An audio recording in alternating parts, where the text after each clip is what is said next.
Bonjour, Bandeko Nangai, Bamawa Tata Bandeko. Le Sako, il dit Bolombo, Gefe international des peuples Mokonzi, peuple souverain. Batoyo, Bazaliko Bunda Ponamboka, Biso Baye, Oituzako Bundela Bino Ponamboka. Allez Bolochoa, le Sako, Bundela peuple Nayo, allez Bolochoa, Bana Équateur, Tozali en danger, il faut que tel Misabango, allez Bolochoa. Voilà, donc ça c'est une demande de la part des conviés et dit Bolombo Gefe international, il y a peuple Mokonzi. Bande Golanga, il y a Awali sur le lot, après encore au minimum 24 heures, n'engna les cas qui pourra passer message pour na compte et abandonner. Le lot na y pour na Équateur, Bande Golanga, le Sako. Équateur, nous sommes en danger. Et c'est que Bana Équateur, nous sommes ici, vous sommes botelema. N'y comptez jamais, n'a pas soi-disant au leader politique, n'a bien le quoi, Jean-Pierre Bemba, ou Michelin, ou yo, Azali et Bossono, à côté jamais, qu'on défendre Équateur, parce que Azali, un agent spécial, il y a Museveni, il y a Ouganda, yé, ayebikaka ba million, kotia na ba poche na ye, point bas. Totelema. Na yego bisabi totelema lelo pona nini bande ko ngai. Boye ba ke Centrafrique, infiltration ezouta na Centrafrique, kokota la biso na Équateur, ezali ya sombo, c'est-à-dire quoi?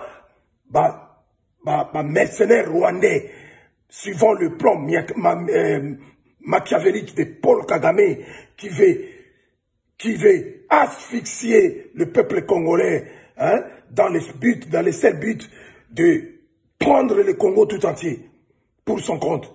Oh, il y a province, il y a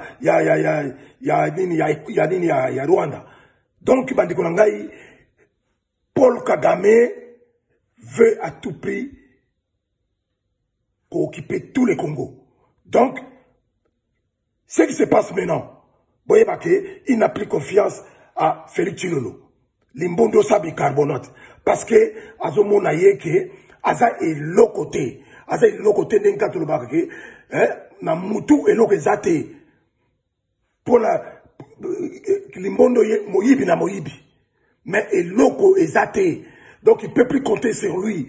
Aza ko utiliser d'abord moyen tout. Nenge a commis sikoyo, il doit prendre tout l'ouest du Congo, en commençant par l'Équateur.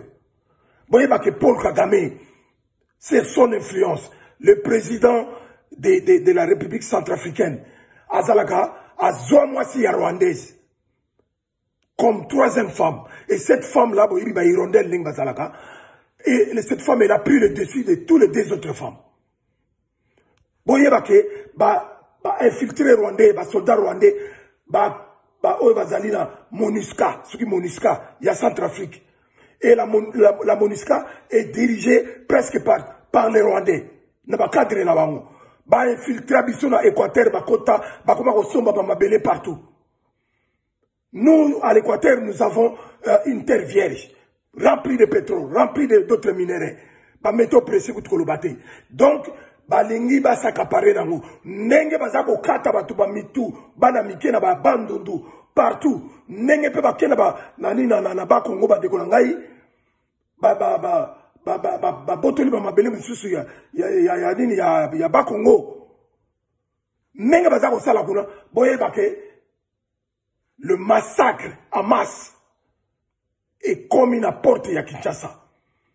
Donc, en commençant par l'Équateur, botelema bande konangai, botelema ban Équateur. Et donc, on a eu sabino yangwa.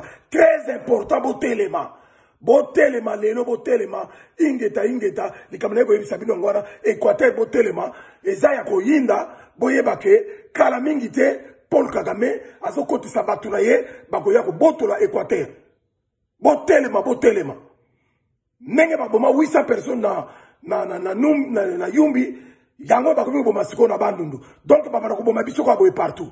Ingeta nana minute ebelete pour partager la vidéo s'il vous plaît pour message les cas. Ingeta. Enfin, il y a dit Bolombo Gefe international, il y a peuple Mokonzi.